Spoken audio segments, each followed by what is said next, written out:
welcome. Good evening, good morning, good afternoon, depending on the part of the world where you are watching this. I'm so happy that you're here watching this workshop. Not everyone who struggles with mental health and racing thoughts or anxiety is looking for a real solution. Let me tell you this. I talk to a lot of people every day, and very often they are not really looking for a solution. They are not getting out of their comfort zone to solve their problem. So thank you for being here. I'm so happy that you are out here looking for a way to feel great again, to feel better again, and I'm here to help you with this workshop. So welcome to this workshop on how to come down from racing thoughts. We are gonna spend the next 40 minutes together, and I will tell you why do we end up in racing thoughts, how to stop them, and what we need to do to maintain the results that we're gonna get today. Now, I wanted to do this workshop because I realized that a lot of people out there don't realize the effect, the real effect of racing thoughts. This is not just something that affects us when we are having them. If you are like me, you have racing thoughts when you put your head on your pillow at night, which is when you want to rest. You want to have silence in your mind. And you can't, because racing thoughts disrupt your sleep. They cause you insomnia. Sometimes you wake up in the middle of the night and you are already thinking. I remember waking up in the morning and already going through my to-do list. So this leads us to physical and mental exhaustion. Also, when you work on racing thoughts and you reduce them, you also reduce anxiety. You also reduce depression because you feel more relaxed, you feel more content. You also better your relationships because, let's be real here, when we have a lot of overthinking in our relationships, we very often turn into control freaks. We want to control the other person, every single aspect of the relationship. So it's great to work on racing thoughts if you notice that this is happening in your relationships. And also, this affects our workspace because overthinking really gets in the way of us taking good decisions when we are at work. So these are just some of the reasons. There are many others, but these are the main ones. Let's be transparent here. I think I had overthinking for my whole life. I don't even remember when it started. I think my racing thoughts started with anxiety. I remember overthinking even the way I was playing with my Lego. So I think it's something that comes from childhood. The way it really showed up for me, it was when I was at college. I was 19, 20, and I remember really worrying a lot about my exams, even if I studied a lot, even if I graduated with top of my class. I was always prepared for my exams, but still I would always go on and on in my head with every possible terrible scenario that can happen. Also, I remember, when you are young, you are at college, you go at parties, you go out, and I remember watching my friends having fun at parties and really feeling, being in the moment. And I didn't really know how to do that because I was always locked up in my head, always thinking. This, as I told you before, this affected also my relationships because I became a bit of a control freak. I was constantly trying to predict and prevent any possible scenario with my loved ones, and this would freak out the people around me. I think it was hard to deal with me at that time. When I was young, so still around 2022, I quickly realized that I could use sport and fitness to calm me down. And so I will go for a 90-minute session of a sweaty workout that will leave me dead on the floor, but also very empty. Sometimes I cried during my workouts, and I think that was just a release of tension, because for brief moments I could have my head empty without 1,000 voices going around and talking to each other constantly. So that was cool, but of course I overdid it and I burned out myself. So I had to find another way to solve this problem, and I think I found it. And I made my personal mission to solve this problem without losing my mind. So I have to say that since then, things changed a lot. Of course, sometimes I still have overthinking, I still have racing thoughts, but there is a difference. Now I don't get locked out into my head. If I have racing thoughts, I am able to let them go almost instantly. And I think that this is the goal, right? This is the goal of healing. We don't want to avoid any painful circumstances. We don't want to avoid any painful thought or emotion or situation. We want to be able to leave it and let it go. We want to surf it without being blocked into them. So this is what I want to share with you today. And let's start this workshop. I want to start by telling you a little bit about racing thoughts. So there is a little of confusion when we talk about racing thoughts, because some people use racing thoughts for overthinking or for rumination or for racing thoughts itself. And I have to say that they are nuances of the same experience. So we have some people, for example, and let me know if this is you, some people that tend to analyze and reanalyze the situation, maybe replaying a conversation with a person over and over in their head without making any progress. Or we have other people who tend to dwell on the past and get stuck in a cycle of repetitive negative thinking, which is rumination. And also racing thoughts. Racing thoughts, especially when we fall asleep, we experience this rapid flow of thoughts, and it feels that our mind is running very fast and that you are jumping from one thought to another. This was me. This what was happening to me. So we use all these terms, rumination, racing thoughts, overthinking, for the same thing, basically. And I call it extra thinking. So the experience is that our head is full of thoughts and we can't stop it at will. We feel stuck in our head. They all have in common that they prevent us from staying in the present, from enjoying peace of mind. I used to say that my head felt like I was in a washing machine. We call it extra thinking, right? But even if this feels like we are thinking, we are not using our thinking brain. We are not really thinking. And I know that this can be surprising and maybe confusing, but stay with me on this one. We have two ways of thinking, two kind of thinking. We have the unhelpful thinking and the useful thinking. How can we differentiate between these two? How can we know if we are extra thinking or we are thinking for real?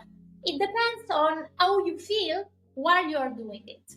Okay? So let's go through this. With extra thinking, it feels automatic. This means that you cannot stop your thoughts. So if you ask yourself, if you try to stop your thoughts and you ask yourself, can I stop this? They don't.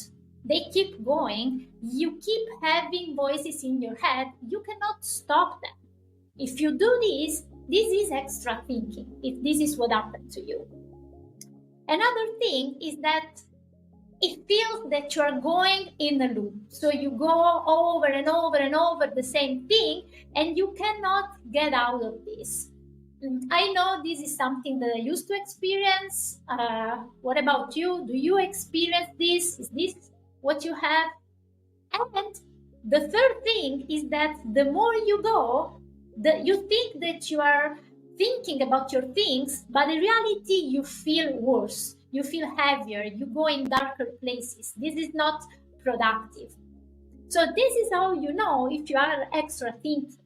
Well, if you are instead thinking about the problem, if you are really solving a problem, you know that these thoughts are not automatic. You are making them. Like you have a problem and you ask yourself questions like, how do I solve this? How do I do that? And you feel that you are actually getting somewhere. You feel excited because you start to see that you are finding solutions for your problem. So you get lighter and lighter at the end. You feel lighter at the end. So if they don't come from our rational thinking, where do they come from? They are an emotional response. And I know that this feels weird because, thoughts, emotions, they are separate, but stay with me on this. When we have racing thoughts, it's because the alarm, the natural alarm that we have in our body is on when it shouldn't be.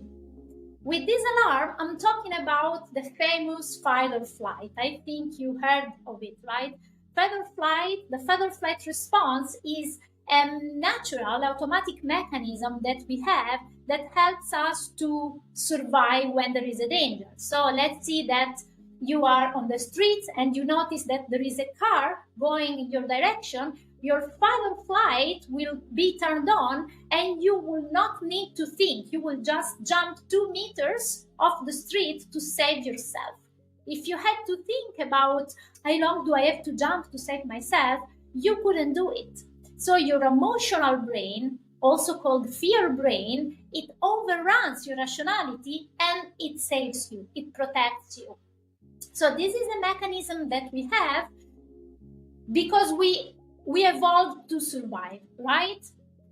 The problem is that sometimes this alarm goes on when it shouldn't.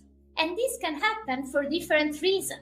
It can be because we have a temporary stress in our life and our brain recognizes it as a threat, okay? As the same as the car that is going in our direction. It recognizes it as a threat and it activates your fear brain to protect you. Or it can be because we have chronic nervous system stress. We have a chronic nervous system dysregulation. In both cases, this can make this alarm, this can activate this alarm without the real need to. And when this happens, the fear brain, which is very powerful, it overruns our rational brain, and this makes us agitated and erratic. And in normal life, in daily life, this can show up as racing thoughts. So we can't think straight and we can't get out of the loop because we are not thinking with our thinking brain. We are thinking with our fear brain. This is key. This is key to know because if you know this, you understand the key to stop racing thoughts. And when you know that they don't come from a place where we think logically, you can see, as I can see, that the number one mistake that people do when trying to stop racing thoughts, and maybe you did it too, it's because they try to calm down their thoughts by telling themselves to calm down. So they try to use their thoughts, but they cannot use the rational brain to create those thoughts. They come from a fear brain. So this cannot work because we are not taking care of the root cause, which is the emotional brain overrunning our rationality.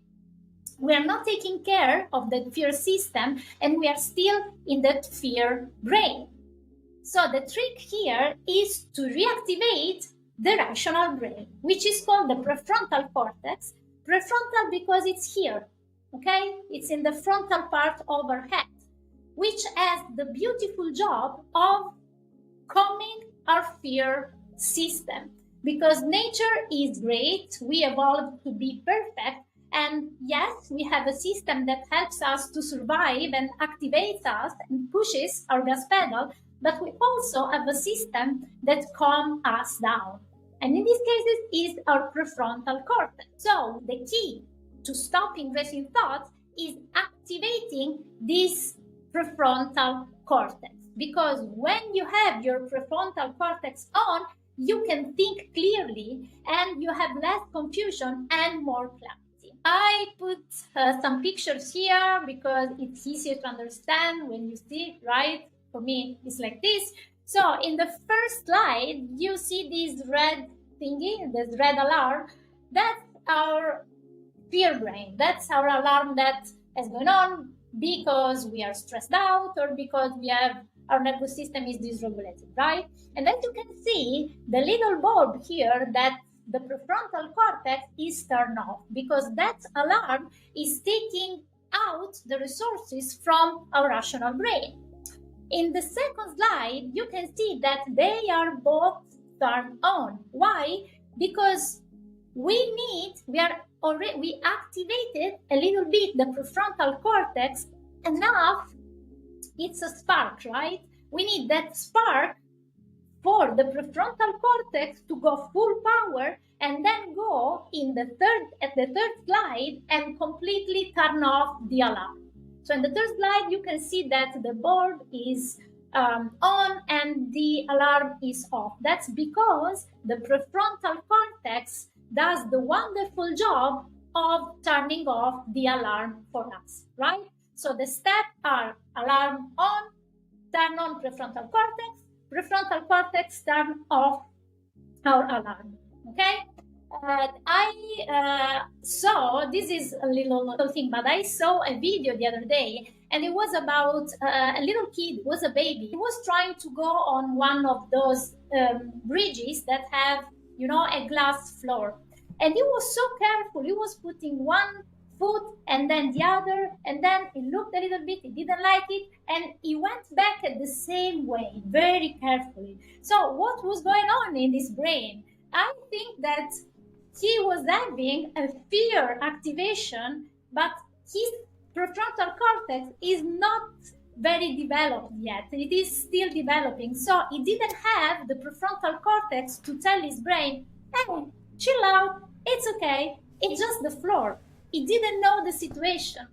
So as an adult, if you go on a bridge and it has a glass floor, of course you're gonna get a little scared, right? I think I will be, right? But then you will tell to yourself, oh, it's okay, there is a floor. And that's your magical, beautiful prefrontal cortex helping your emotional brain to calm down, which is wonderful. I think it's wonderful. The body always amazes me, right? So what does this all mean? It means that if we try to stop our thoughts without the important step of turning on our rational brain, this doesn't work. This usually makes the situation worse. So, and I think that you have this experience because everybody who has racing thoughts has tried at least once to breathe, to calm down, to slow down a little bit, to tell yourself to not think about this, and it doesn't work. So if this happened to you, now you know why. Those loops of thoughts will never stop until you activate your beautiful prefrontal cortex, okay? Your little bulb here in front of your head.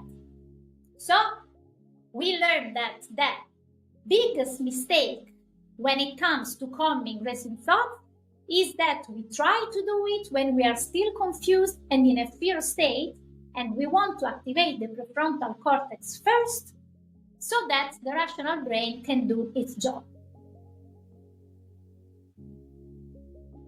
So now, how do we do it? Let's go and see the roadmap for the process, from the method. We have 3 steps. They are easy. The first one is recognizing that we are spiraling. The second is fueling the rational brain. And the last one is turning off the fear system. Let's start with the first one. The first one is to recognize. We want to recognize that we are spiraling, okay? And how can we do that? We want to ask ourselves some questions, because questions are the quickest way to activate our rational mind. What kind of question do you want to ask yourself? You want to ask yourself things like, can I stop thinking right now? You remember the list from before? And don't worry, because I'm going to give you these resources, right? So you don't have to take notes. But you want to ask, am I finding solution, or am I going in a loop? Am I keep thinking about the same thing? Am I feeling relieved, or am I feeling worse? If you notice that you answer yes to this question, then you know that you're having racing thoughts, that you know that you're extra thinking. And the magic is that just by asking these questions, you just woke up your rational brain a little bit. Can you see in the second slide how the little bird is not completely turned on, but there is a little spark there? That's because you just woke up your rational brain, which is great. Is this enough? Of course, it's not enough. Not enough. Because you still have those thoughts and you still feel the emotional distress. The difference is that now you know it. Now you just know that you are doing it. So, what to do? After this, we want to go into our second step, which is we want to fuel the rational brain, right? Because we turned it on and now we want to give it a little push. Okay? And how do we do it? First of all, this is important. This, if you have to take one thing from this workshop, I want to be this one. This is important because if you skip this step, this doesn't work. And you end up with the same results that you are having right now. Okay, this is something that I don't see people telling out there to other people. I don't see this kind of process taught out there. And I want you to remember this. I want you to remember that you have to activate and fuel your rational brain, because if you let a lot of time going from when you activate it to when you fuel it, you are going to get lost in thought again. So please remember this, because the job of the rational brain is to calm our emotional response, right? By activating our rational brain, we have clarity. We know what to do next. We are not in the washing machine anymore, okay? And how do we do that, right? This is the question. How do we do that?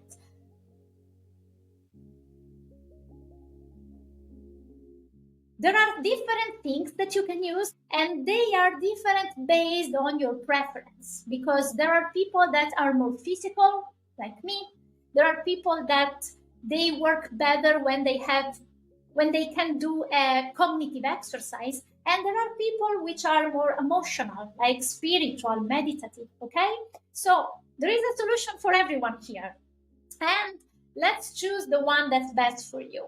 So if you are let's call it a body-oriented person, the goal for you is to move your body, because that fuels the rational brain, because it increases the blood flow to your brain and it releases chemicals that helps it to be active. It doesn't have to be a workout of 30 minutes, really. You just need to stand up or to move a little bit. So you can go in another room, you can do some jumping jacks, you can do some push-ups, or my favorite, you can go out and take a walk around the block. Okay? So you go out, take some fresh air, you walk, and you start to notice that you are less sucked into that loop. This is one way of activating our little bulb here. Let's go and see another way. This is great for you if you are more analytical, you like to think about stuff. You want to engage your brain in some kind of problem solving. You want to engage it. There are different ways of doing it. You can do cognitive diffusion exercises, which is when you practice detaching yourself from your thoughts. You can do that exercise where you see yourself as the sky and thoughts as the clouds, and you let the clouds pass without focusing on every single clouds, right? Or the easiest things to do, because we like practical things here, is to count down from 100 100,000. This is important that it's 100,000 and not 1,000 or 100, because when I say this to my clients, some of them go like 5, 4, 3, 2, 1, 0, and it doesn't work. Why? The principle is that you want to engage your brain into doing something that it's a little complicated, but not too much to stress you out. So let's see, if we have to come down from 100,000, it's going to be 99,999, 99,998, 99,997, 99,996. So as you can see, I can do it. It's not difficult, but it requires me to focus a little bit. This is what you want to aim for. So remember, analytical person come down from 100,000, right? And this is the second one. And there is a third way to activate our prefrontal cortex for the spiritual, emotional, meditative type. And the goal here is that you want to get back in control of your focus. Different ways of doing this. The most famous is breathing, of course. You can also focus on collecting all your feelings and thoughts around the particular emotion that you're feeling and focusing on releasing them anytime you breathe out. But I understand that breathing can be difficult for some of us. Sometimes we cannot stay still. So I designed for you one exercise that it's very simple, it's easy, and it works, it's effective. So we can do it together right now, okay? Let's get ready. What I want you to do is I just want you to sit back on your chair and look around your room. Now you want to look for something yellow. Right now I see my Post-it, I can see my notebook, and I see a pen. They're yellow. Second thing, you want to notice, you want to look for something that is blue. So look around. What do you see? What's blue around you? And the third thing, try to focus on 3 different sounds that you're hearing.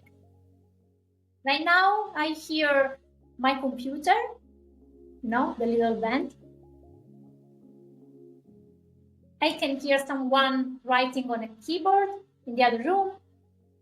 And I can hear the cars outside my window. What do you hear? So this helps you to refocus. You are not here anymore. Now you are here. You are in the present. And this works very, very well for all those people that already try meditation, that likes to breathe, but they want to experiment a little more. So remember, these are the third exercise to activate and fuel the prefrontal cortex. This is what we did right now, right? We went from this first picture here, we fueled the rational brain, right? So the little bulb in the first slide was almost turned on, but not really. And as you can see, we moved resources. We moved resources from the fear system to the rational one. So now we have the situation when they are both turned on. And how do we feel? We feel a little calmer, okay? We feel that we are not spinning anymore, but we are not still okay, right? We move these resources, but now that the rational brain is on again, we still, even if we are not thinking, we still feel the adrenaline rush that comes from that activation. It's like, think about when you watch a horror movie, right? There is a scene, you get scared, your heart starts to beat faster, then you realize, okay, it's a movie, but your heart still needs to come down. Your heart is still going. The body is still agitated. And it's the exact same thing. Now we calmed our mind, but the body needs a little help because it can take from 20 to 60 minutes from the body to come down from an adrenaline rush. So we have choices here. We can wait and we can see if we come down naturally. I don't suggest this because chances are that you are gonna get caught into overthinking, into extra thinking again. What you want to do is you want to help your nervous system to come down. You want to help your alarm, your prefrontal cortex to turn off the emotional brain. Here's the third step of our method, the third and last step to close the cycle of fear, which is we turn off the fear system, okay? And how do we do that? This is the time to apply your usual calming method. This is the time for chilling and relaxing activities. I don't mean entertaining. I don't mean go watch Netflix, go listen to some music. I mean that you want to do something that calm your nervous system. A lot of things that you can do to calm your nervous system, but I choose 3 different methods that you can follow that are my favorites. I use them with my clients. I use them myself. I think they are the most practical one. So, ready? Let's get ready because this is a juicy part. This is where we really calm down our nervous system. The first tool that I want to give you is breathing, but do not roll your eyes at me. I know that maybe you tried deep breathing and you couldn't do it, but chances are that probably you didn't know how to do it. Probably nobody taught you how to do it well. So in this case, you want to keep it simple and you just want to focus on breathing slowly, not deeply. We don't want to breathe deeply because that's another story that can trigger our nervous system again. We want to focus on breathing slowly. How do we do it? We can count down from 4 for our breathing in and for 6 for our breathing out. So let's try it together because it's easy to do it than to explain it. And also we calm our nervous system, which is always very nice to do it together. So sit back for a moment, stay with me. And simply, you can close your eyes if you want, and simply focus on your breathing. Take a couple of nice breaths, normal breath, gentle.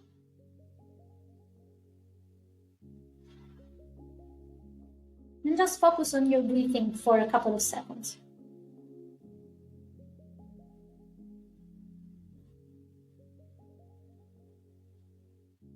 Now I'm going to ask you to breathe in to the count of 4 and breathe out to the count of 6. Ready? So, breathe in, 4, 3, 2, 1, and out. 5, 4, 3, 2, 1. Again, breathe in, 4, 3, 2, 1, and out. 5, 4, 3, 2, 1. Breathe in, 4, 3, 2, 1, and out. 5, 4, 3, 2, 1. Go back to your normal breathing, gentle breathing in and out.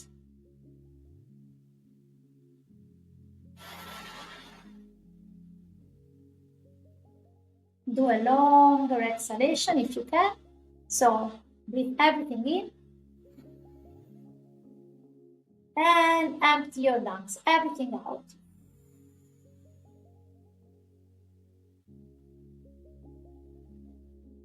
And that's it. You just activated your vagus nerve. How do you feel? I hope you feel relaxed. So, as you can see, we just did 3 cycles, 3 breaths. It's not a big deal. 3 minutes are perfectly enough to start feeling a little calmer.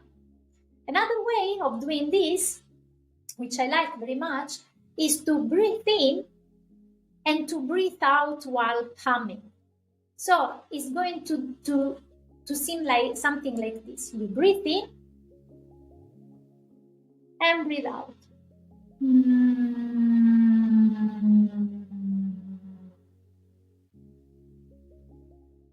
I'd like for you to try it. So let's do another one. Breathe in and breathe out, humming.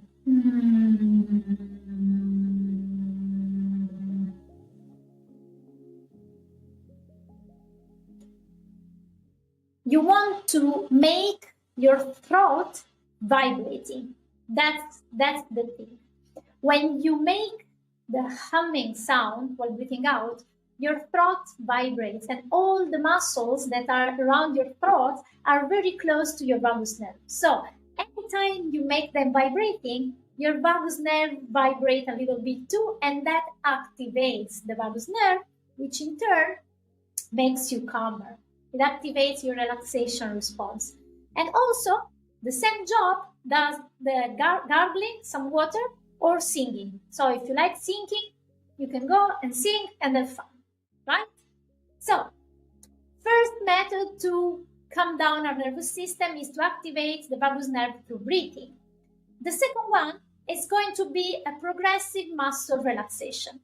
So, this is a very easy, relaxing experience, and I like it because it doesn't involve you going in your mind and visualizing calming stuff or stuff like that. It's very practical. It's in the body. It makes you feel that you are really relaxing. And to do it's very easy. It's just progressively relaxing your muscles, starting from your toes and ending at your head, and then going from up to bottom, right? If we want, why not? We can try this together. We are trying everything. We are relaxing our nervous system from every part possible. So let's try this together. So sit back on your chair. Just take a couple of deep breaths, gentle breaths in through your nose and out through your nose. I'm going to ask you to clench your feet as hard as you can. So clench, clench, clench, and then release. Now clench your calves, contract your calves as hard as you can. Go, go, go, and then release. Contract your legs, your quad. Go as hard as you can. And release. Now contract your abs, your abdomen. It helps to put your pelvic bone forward, so contract and release. Now contract your shoulders very, very hard. Go, go, go, and then release. Make a fist and clench your hand as strong as you can. Strong, strong, strong. And release. Contract the muscles of your arms, your arms. They almost vibrate, right? And release. And now make a face like this. Contract and release. And then we go down. Contract your arms again. Go hard and let go. Make a fist. Put your hand. Contract them and let go. Contract your abdomen. Make your abs hard. Plunge and let go. Your legs. Contract your quad. Make them hard. And release. Contract the calves.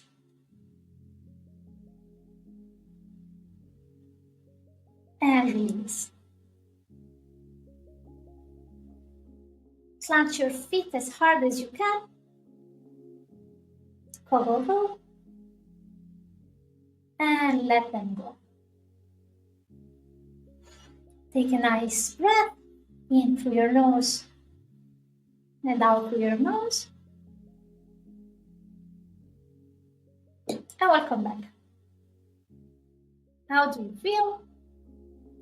Isn't this wonderful? What do you think?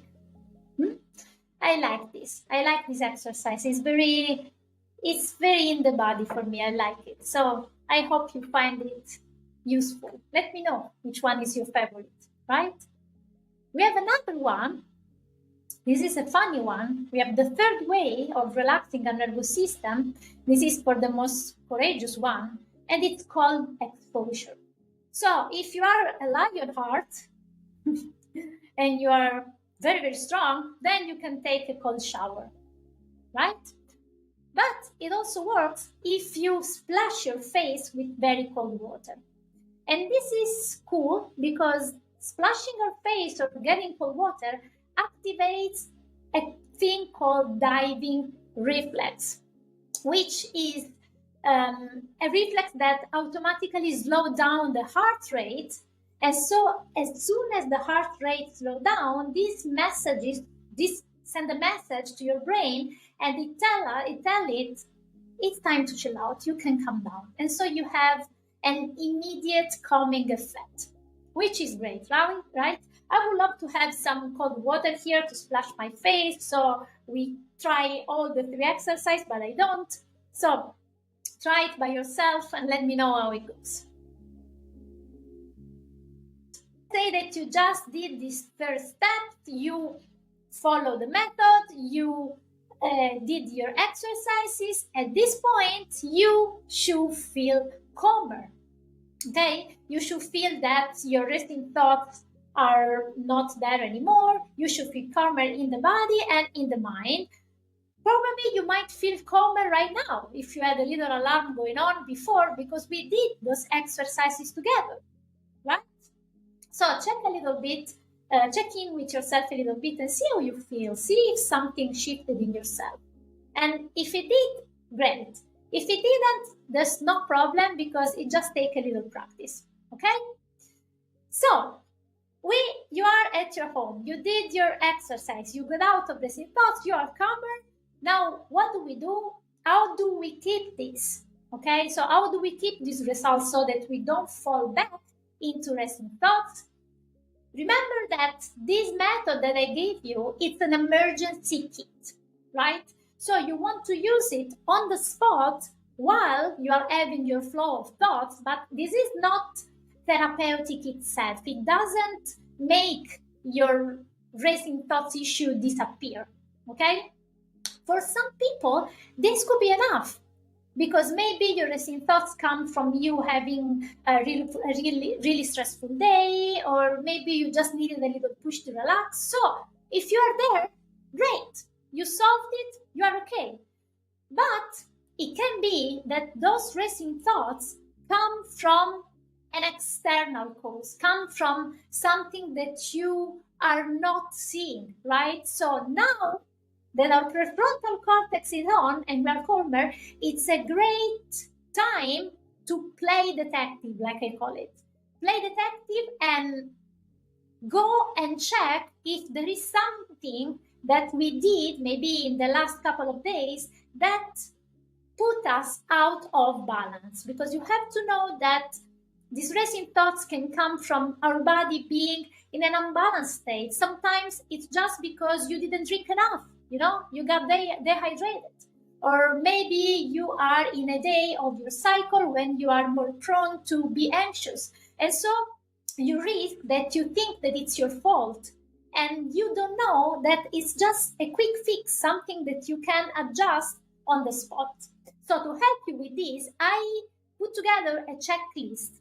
And here's the checklist that I put together for you. I call it the Fear System Quick Assess, because by going through this list, you can see if there are little things during your last 2-3 days that activated your fear response. Things like, am I allowing myself to feel the emotions that I'm feeling? Because sometimes we bottle them up and we don't allow them to be there.